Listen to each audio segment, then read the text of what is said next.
Oinam Bros Picture Production ki banner makhada Binoranjan Oinam na direction piduna Nouna puthokkadaba Etinpham haina Mingtholba Manipuri Feature Film ki yaipha thouni pangthokhre film asida Suraj Ngasepam Bilanga Them Lilabati Benu Ratanna maruiba Shaktam Singh Langadori Manipur Press Club ki Lokta Hall the pangthokhiba yaipha thouni aduda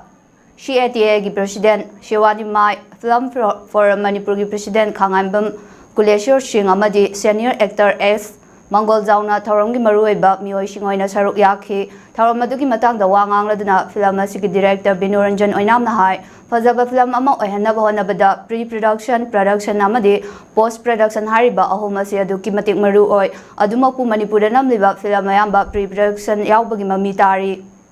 Yaudabagi Mamitari Mahaki Oinadi Lairiba Cinematic Train Asidagi Kara Thaidokuna Tonganba Train Amada Puna Honari Nouna puthokkadaba Etinpham hariba film asida Manipur miyamda tonganba film gi mahau ama piba ngamgani haibagi thajaba su phongdokki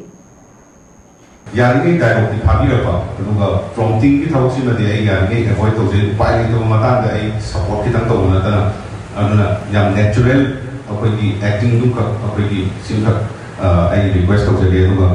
magi apoi film making chi composite art ni department maki strong contribution changi aduga apoi department na sondara ko matanda apoi phasaba film ma oiba ngamoi bani aduna apoi namka ai namka request ko aroi boi namka tawje ni china kai hai kanda sport la kanda apoi kai no se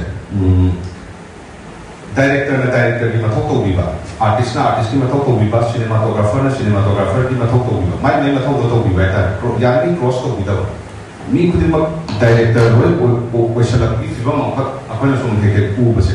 sit tali avoid to mina si